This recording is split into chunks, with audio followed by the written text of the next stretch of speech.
Do you want to know what it's like to work in Hokkaido, Japan? As an English teacher, I spent 2 years working at a public school in Sapporo, Hokkaido. And here's everything you need to know about working in this amazing yet underrated place. Let's go. What's up, everybody? Hi, welcome back to my channel. If you haven't already, please click that subscribe button down below. I post weekly videos about living and working in Japan as an English teacher. So if that sounds like something you're interested in, make sure to stay tuned for new videos every week. Today, we're talking all about working in Hokkaido, including the positives and negatives. If you've been thinking about applying for JET or any other work visa that will allow you to work in Japan, then this video is for you. Without further ado, let's jump right into it. We'll start with the good things about working in Hokkaido before diving into some of the downsides. Number 1, nature. Nature is probably the biggest positive when it comes to living and working in Hokkaido. You are absolutely spoiled by the beautiful scenery that surrounds you wherever you live in Hokkaido. No matter where you are in the prefecture, you're never too far away from a river, a forest, or a mountain. With just a little bit of exploring, you can find yourself in the middle of a beautiful Hokkaido forest, surrounded by tall trees, fresh air, and hiking trails that stretch as far as you like to go. One of my favorite places to hike during the fall is Shikotsu Blue Pond. During the autumn season, the pond is surrounded by beautiful red and orange trees. And because it's early in the morning, we have the whole place to ourselves. There are plenty of places around Hokkaido that offer great opportunities to get back to nature and enjoy the peace and quiet. I am a very outdoorsy person, and I love to go camping, hiking, and fishing. Hokkaido offers many great places to do all of these activities. Even during the summer season, I love to take advantage of the numerous lakes and rivers that are just a short drive away from Sapporo.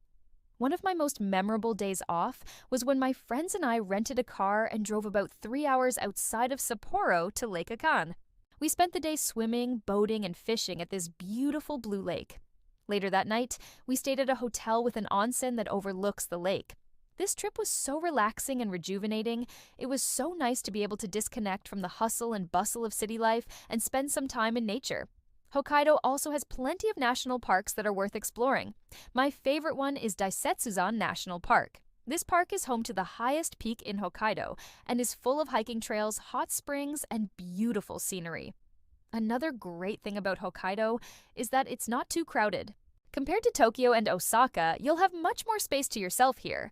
This makes it easier to relax and enjoy your surroundings. Plus, the locals are generally very friendly and welcoming. Hokkaido really feels like a hidden gem in Japan. It's a place where you can get away from the hustle and bustle of big city life and still experience all the great things that Japan has to offer. Whether you want to explore nature, try new foods, or meet new people, Hokkaido is a great place to do it. Number 2. Less crowded, less stressful. Because Hokkaido is less populated than other prefectures in Japan, the cities and towns are less crowded and it's much easier to get around. Public transportation is reliable and efficient, but there are also plenty of opportunities to explore the great outdoors. This makes Hokkaido a great place to live and work if you're looking for a slower-paced lifestyle. Number 3, cheaper cost of living. While Hokkaido is not the cheapest place to live in Japan, it is relatively affordable compared to Tokyo and Osaka. Housing is cheaper, and there are plenty of opportunities to save money on food and entertainment. You can easily get by on a monthly salary of 30,000 yen or less. Number 4, unique work opportunities. Depending on your field, there may be unique work opportunities that are only available in Hokkaido. For example, there are many companies in Hokkaido that are involved in agriculture and fishing. If you're interested in these fields, then you may be able to find a job that is not available in other parts of Japan. Additionally, Hokkaido is home to several universities and research institutions. If you're interested in academia, then you may be able to find a job as a researcher or professor. Finally, Hokkaido is a popular tourist destination, so there are also plenty of jobs in the tourism industry. If you're interested in working in hospitality, then you may be able to find a job as a hotel manager, restaurant manager, or tour guide. Number 5, friendly local culture. Hokkaido is known for its friendly locals. People here are generally very helpful and welcoming to foreigners.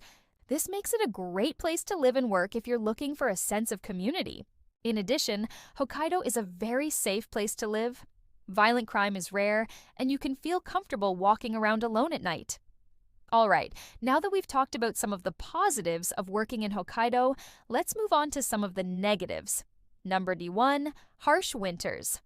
Hokkaido has very cold winters. Temperatures can reach below 30 degrees Celsius. If you're not prepared for this type of weather, then it can be very difficult. In addition, there is a lot of snow in Hokkaido. Snow can accumulate up to several meters in some areas. This can make it difficult to get around and can also be dangerous. If you don't have the proper equipment, it's important to note that not all parts of Hokkaido are affected by heavy snow. The northern and eastern parts of the prefecture tend to be the snowiest. However, even in Sapporo, you can expect to see snow for several months out of the year. If you're planning to work in Hokkaido, then it's important to be prepared for the winter weather. Make sure to pack warm clothes and waterproof boots. You should also be aware of the risks of hypothermia and frostbite. It's also a good idea to learn how to use public transportation in the winter. Many buses and trains are delayed or canceled due to the weather. Knowing how to get around without a car will be very beneficial. If you're not used to shoveling snow, it can be tough at first. Many employers will provide snowshoes for their employees to use. But it's still important to be aware of the physical demands of this job. Shoveling snow can be a great workout, but it can also be dangerous if you're not careful. Make sure to take your time and lift with your legs, not your back. If you're feeling exhausted, take a break and warm up inside. Overall, while the winter weather in Hokkaido can be challenging, it's also very rewarding. Seeing the snow-covered landscape can be truly beautiful. And spending time with friends and family during the winter holidays is a great experience. Just make sure to be prepared and take the necessary precautions to stay safe. Number 2, lower salaries. Hokkaido salaries tend to be lower than in other parts of Japan. This is especially true for hourly workers. On average, hourly wages in Hokkaido are about 10% lower than the national average. If you're considering working in Hokkaido, it's important to keep this in mind when negotiating a salary. Also, keep in mind that the cost of living is lower in Hokkaido than in other parts of Japan. So even though your salary may be lower, you'll still be able to save money on things like housing and groceries.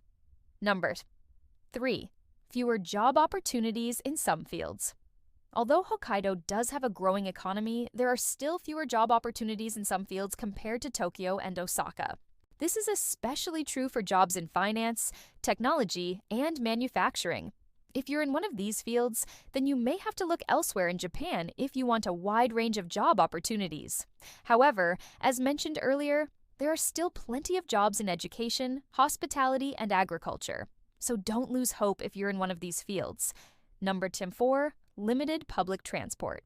While public transportation is reliable and efficient in Hokkaido's major cities, it can be limited in more rural areas. If you're working in a rural area, you may have to rely on a car to get around.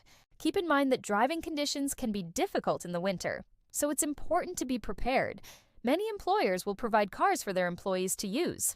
But if this isn't the case, then you'll need to factor in the cost of a car and insurance when budgeting for your move to Hokkaido. And number 5, isolation from the rest of Japan. Hokkaido is a very isolated prefecture. It's located on the northernmost part of Japan's main island, Honshu. This means that it can be difficult to get to other parts of Japan. Flights and ferries are available, but they can be expensive and time-consuming. This isolation can make it difficult to travel to other parts of Japan. If you're planning to travel, then you'll need to budget extra time and money.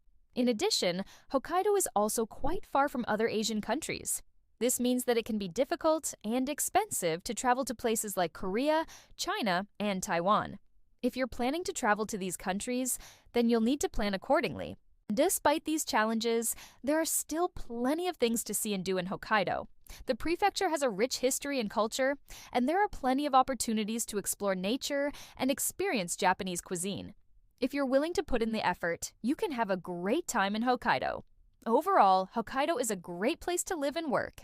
Yes, there are some challenges that come with living in this prefecture, but the positives definitely outweigh the negatives. As long as you're prepared for the winter weather and understand that salaries tend to be lower than other parts of Japan, then you should be fine.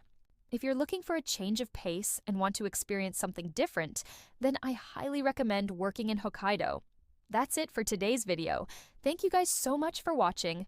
If you enjoyed the video, please leave a like. If you're interested in other videos about living and working in Japan, please hit that subscribe button. I post weekly videos about living and working in Japan as an English teacher. So if that sounds like something you're interested in, stay tuned for new videos every week. All right, that's it for today. Until next time, see you guys later.